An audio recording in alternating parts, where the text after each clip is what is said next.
Bonjour à tous, aujourd'hui dans cette vidéo, nous allons voir comment réaliser un formulaire de saisie avec des listes déroulantes. Avant de réaliser le formulaire de saisie, nous allons faire un petit rappel sur la création des tables. Nous sommes un chargé de mission dans une mairie et nous avons la charge de suivre et de piloter les projets qui sont lancés par cette mairie, par les différentes directions. Nous allons donc partir sur deux tables, très simples, une table direction et une table projet. Je commence donc par créer la première table. Je vais dans le menu créer et ensuite création de table. Pour créer une table, je vous conseille tout d'abord de commencer par le champ qui constituera la clé primaire. La clé primaire est la clé qui assurera l'unicité de la valeur renseignée. Ça peut être un matricule, ça peut être un numéro de sécurité sociale, et plus généralement, ça peut être simplement ID. C'est ce qu'on nomme ID, le numéro d'identification. Donc, ID direction, et en type de données, je vais renseigner numéro auto. Cela signifie que Access va générer automatiquement à chaque nouvel enregistrement un numéro qui sera unique. En deuxième champ, je vais mettre simplement le nom de la direction. Alors, numéro auto pour le premier, et ensuite, pour le nom, je vais partir sur un texte court. Voilà. Je vais ensuite désigner l'ID direction comme étant la clé primaire de la table. Donc je vais à côté de ID et je fais un clic droit. Et ensuite, clic gauche, clé primaire. Voilà. Je fais ensuite clic droit sur la table, enregistrer, et je vais nommer cette table direction. Voilà. Je vais ensuite créer la deuxième table. Créer, création de table. Je vais partir comme clé primaire sur ID projet, en type de données numéro auto également. Ensuite, je vais noter comme champ le nom du projet, en texte court, après le coût du projet, que je vais mettre en monétaire, et que je vais mettre en format euro. Alors je suis sur monétaire, en bas s'affiche un petit encart général, je clique ici sur monétaire, et là vous voyez il y a une petite flèche qui est apparue, je clique dessus et je mets en format euro. C'est ici notamment qu'on pourra mettre par exemple le format pourcentage. L'avantage de mettre en format euro, c'est que c'est plus lisible. Il y a déjà le sigle et les chiffres seront séparés de 3 en 3. Voilà. Je vais pouvoir mettre une case commentaire que je mettrai en texte long, et également l'ID direction. Je vais vous expliquer juste après pourquoi je mets cette ID direction. Et étant donné que dans la table direction, elle est en format numéro auto, ici, je vais le mettre en format numérique pour pouvoir lier les tables entre elles. Je n'oublie pas de nommer ID projet comme étant ma clé primaire, clic droit, clé primaire, clic droit sur la table, j'enregistre, je vais nommer ça T direction, T projet. Voilà. J'enregistre, CTRL S, et je ferme. J'ai donc à ce stade deux tables créées, mais qui sont vierges. Je vais ouvrir la table de direction, et ici, j'ai rien qui est renseigné. Alors, il y a plusieurs méthodes pour renseigner des données dans une table. La première, c'est d'intervenir directement sur la table, comme je vais faire ici. Alors, je ne m'occupe pas de ID direction, puisque comme c'est le format numéro auto, c'est Access qui va s'en occuper, qui va générer un numéro. Je vais juste renseigner ici le nom. Donc, je vais commencer, je vais taper l'éducation, je vais taper culture, communication, sécurité, etc., etc. Et vous voyez, à chaque fois, il y a un numéro qui est généré. J'enregistre, voilà. Et je vais essayer de faire pareil sur la table de projet. Et vous allez voir tout de suite que ça va être compliqué. Pourquoi? Eh bien, on va le faire. Donc, projet, je vais mettre notamment construction d'une école. Le coût du projet, on part sur 500 000 euros. En commentaire, je vais mettre que c'est sur 2 ans. Et là, voilà. Sur le champ idée direction, il me demande un chiffre. Et ce chiffre, soit je ne le connais pas par cœur, soit il va falloir que j'aille regarder dans chaque table, en l'occurrence ici la table de direction, pour savoir à quoi ça fait référence. Je veux que la construction de l'école soit assignée à la direction éducation. Donc je regarde la table de direction et je vois que éducation, l'idée qui correspond, c'est le 1. Donc je retourne sur la table projet et je mets 1. Voilà, j'enregistre. Mais voyez que ça peut être très très vite compliqué si on multiplie les tables et si on multiplie les données dans la table de direction. On va donc devoir passer par un formulaire de saisie. Ça présente également l'avantage de permettre à un utilisateur qui n'est pas le concepteur de la base de pouvoir renseigner des données sans avoir à intervenir directement dans les tables. Parce que ça demande des compétences et également ces risques d'erreur. C'est pour ça qu'on va créer un formulaire de saisie. Mais pour créer un formulaire de saisie, qui permette de renseigner à la fois des données dans la table projet et en extrayant des données dans la table direction, il va falloir que je lie d'abord les tables entre elles. C'est pour ça qu'on va passer par le MCD, le modèle conceptuel de données. Alors, je ferme tout, et pour accéder à la liaison des tables, je vais dans Outils, base de données et Relations. Je double-clique sur les tables que je veux lier entre elles, et elles apparaissent. Alors, pour lier deux tables entre elles, il faut 2 conditions. La première, il faut qu'il y ait un champ commun. C'est le cas ici. ID direction, ID direction. Deuxièmement, il est très fortement conseillé de lier des tables à partir d'une clé primaire. C'est toujours le cas ici, puisqu'on veut lier ID direction à ID direction. Pour lier des tables entre elles, je clique gauche et je maintiens enfoncé sur ID direction, je vais vers la table projet et je relâche. Là, je peux modifier les relations, mais c'est exactement ce que je veux obtenir, donc je ne modifie pas. J'ai bien l'ID direction de la table direction que je veux lier à l'ID direction de la table projet. Je clique sur appliquer l'intégrité référentielle et je crée. Et là, une relation s'est créée avec 2 sigles, avec le chiffre 1 et le sigle infini. Ça se lit de la manière suivante. Une table direction peut avoir plusieurs projets. Par contre, un projet ne peut avoir qu'une direction. Alors, je vous ai dit que je vous expliquerai pourquoi, lorsque j'ai créé la table projet, ici, je me mets en mode affichage, j'avais mis ici l'idée direction.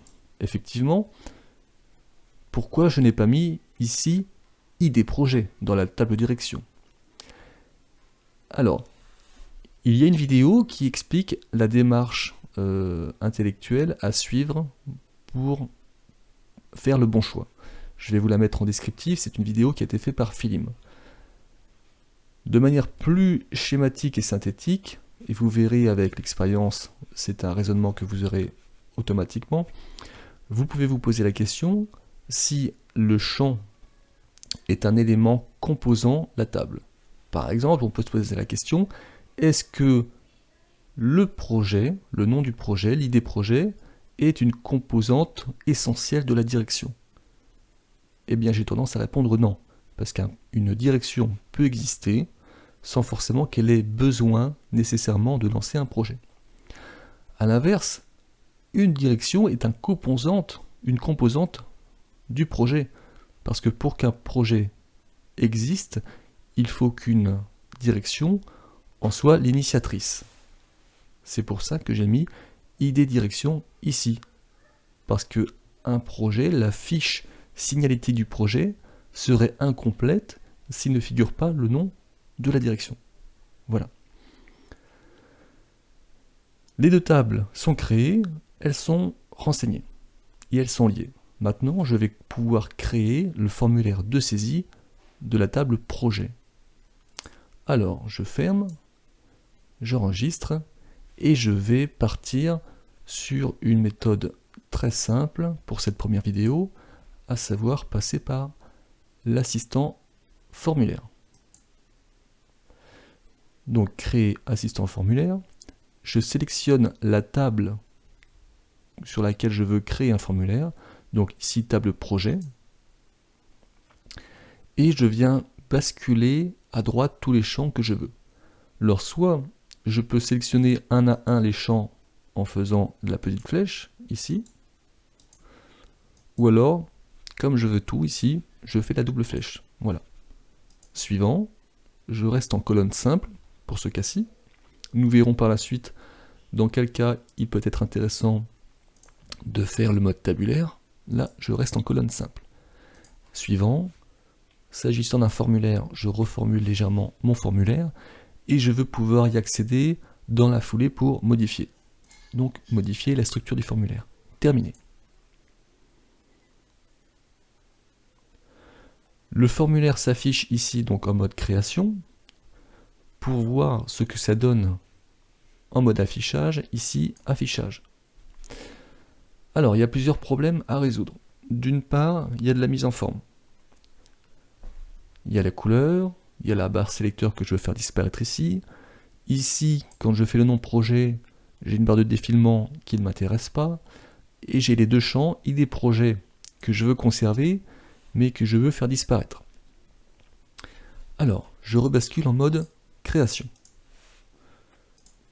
Ici, le titre, je le modifie légèrement, donc j'agrandis, je reformule, formulaire de saisie projet. Ici, je clique à côté sur l'entête. Alors, soit je clique ici, soit je clique sur la barre. J'ai bien dans la feuille de propriété l'entête formulaire qui s'affiche, format, couleur de fond, 3 petits points, et je sélectionne ma couleur. Voilà, donc c'est un bleu un peu foncé, donc je viens cliquer sur mon texte, je vais dans accueil, et je prends la couleur blanche, pour que ce soit lisible, comme ceci. Alors, la feuille de propriété est très importante. Normalement, elle s'affiche automatiquement. Si jamais vous ne l'avez pas, il y a plusieurs méthodes. Vous allez dans création, feuille de propriété ici. Une autre méthode, c'est Alt, entrée. Voilà. Je vais modifier la couleur ici du détail. Donc je suis bien sur le détail. Le détail, c'est cet encart-là. Voilà, ici. Et je vais faire un bleu un peu plus clair, comme ceci. Ce champ-là, enfin ce libellé des idées, je les supprime. Les idées, je les conserve ici. Je ne vais en cacher qu'un pour l'instant. Celui-ci, je cacherai l'autre ensuite. Pour le cacher, je le sélectionne. Format, visible, non. Ceci, je sélectionne et je vais le mettre en noir. Voilà. Je vous montre aussi que lorsque l'on sélectionne une zone, si on la bouge, eh ben, la légende bouge avec. CTRL Z. Pour éviter ça, si jamais je ne veux bouger que cet encadré-là, je viens cliquer et je maintiens enfoncé sur le petit carré qui est là. Voilà. De cette manière, j'ai que l'encart qui m'intéresse qui bouge. Voilà. Je réduis un petit peu ça. Voilà, comme ceci.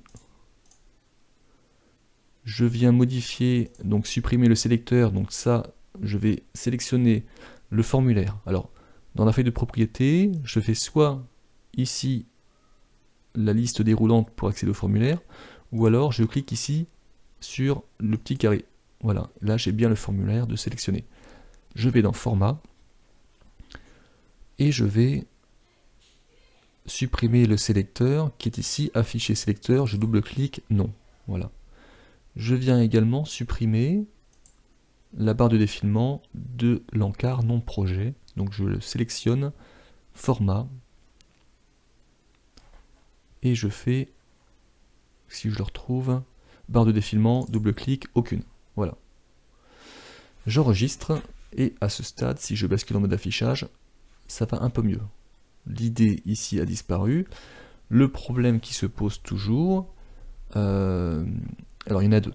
Le principal, pour commencer, c'est que j'ai accès à un formulaire qui reprend les éléments qu'on a déjà renseignés dans la base. Et ici, je peux les modifier. Par exemple, si je rajoute école, je lui donne un nom, Albert Camus, voilà, et bien je vois que si je retourne sur la table, la modification est prise en compte. Mais s'agissant d'un formulaire de saisie, je ne veux pas permettre à l'utilisateur de pouvoir modifier la base. Je veux juste pouvoir ajouter. Alors pour ce faire, je retourne dans le formulaire, je me remets en mode création, je sélectionne le formulaire et je vais dans données, entrée de données, oui, voilà. Qu'est-ce qui change? Et bien ici, je n'ai plus accès aux données déjà existantes. Je ne peux que rajouter. Deuxième problème, c'est qu'ici, eh ben, j'ai toujours pas accès à une liste déroulante qui me donnerait les noms des directions. Je ne peux juste qu'ajouter les numéros. Alors, je vais donc ici me remettre en mode création et ajouter une liste déroulante. Je vais pour cela aller dans création, zone de liste déroulante, et je viens placer mon curseur là où je voudrais que le coin en haut à gauche soit, donc ici. Je vais donc faire apparaître une liste déroulante qui provient d'une autre table, parce que là je suis sur la table projet. Je veux la table direction, donc premier choix. Je sélectionne la table direction et je sélectionne mes deux champs. Suivant, je peux trier les noms par ordre croissant ou décroissant, j'opte ici pour croissant. Suivant, voilà, j'ai bien mes noms qui apparaîtront comme ceci, la clé étant cachée. Voilà. Suivant, et là, attention, c'est pour ça que j'ai décidé de les conserver. C'est plus facile pour vérifier. Je veux stocker la valeur de la clé cachée qui correspondra au nom que je sélectionnerai sur l'id direction. Aussi, je fais stocker la valeur de ce champ dans id direction. Suivant, et je vais nommer ça texte direction. Entrée. Cette manipulation a pour avantage de permettre à l'utilisateur de ne se concentrer que sur le nom. Et c'est Access qui va transformer le nom en numéro. Si je me remets en affichage, vous voyez, je crée un autre projet, donc musée, création de musée, pardon. Voilà. Le coût du projet, on part sur 150 000 €. Voilà. Et là, si je fais ici, j'ai la liste déroulante. Imaginons je fais communication, j'ai bien l'id de la clé primaire numéro 3 qui apparaît. Et là, s'agissant de la culture, je fais culture et j'ai bien la bonne clé, voilà, qui apparaît. Pour accéder à un nouvel enregistrement, ici je fais la petite flèche. Mais on va corriger ça parce que c'est pas très pratique. Je vérifie, je reviens dans la table projet et là j'ai bien une donnée qui est apparue sur la table projet avec l'id de la culture. Alors je reviens sur mon formulaire en mode création. Celui-ci, je vais modifier le texte rapidement que je vais mettre en noir, accueil noir comme ceci. Je bouge que direction ici, voilà. J'ai fait ma vérification, ça je peux le cacher. Je clique, format, visible, non. Je vais ajouter un bouton qui permettra d'accéder à un enregistrement suivant sans avoir à paginer comme je l'ai fait tout à l'heure. Je vais donc utiliser le pied de formulaire pour ceci, que j'agrandis. Je vais lui donner un fond, format, couleur, voilà, pour que ce soit harmonieux. Et je vais dans Création, bouton, je clique où je veux mettre le bouton, et je fais Opération sur Enregistrement, et Ajouter un nouvel enregistrement. Suivant. Soit je peux mettre l'image qu'on me propose, ou alors un texte. Je vais ajouter un texte. Nouvel enregistrement. Suivant. Terminé. Voilà. Et tant que j'y suis, je vais ajouter un autre bouton pour fermer le formulaire. Voilà. Opération sur formulaire, fermer un formulaire. Et là, je vais garder l'image. Voilà, j'enregistre. Et on va tester ça. Je me remets en mode affichage. J'ai mon formulaire ici. Nouvel enregistrement, comme ceci. Je vais en créer un autre. Vidéo protection. Coût du projet 30 000 €. Ça va concerner le quartier Intel et la direction, c'est la sécurité. Nouvel enregistrement, etc., etc. Là, je ferme. Par la suite, on créera un formulaire d'accueil sur lequel nous pourrons naviguer, ce qui fera en sorte que quand on fermera le formulaire, on reviendra sur l'accueil. Je vérifie, table projet, j'ai bien les données que j'ai renseignées. Voilà. Voilà donc comment créer un formulaire de saisie. Je vous remercie.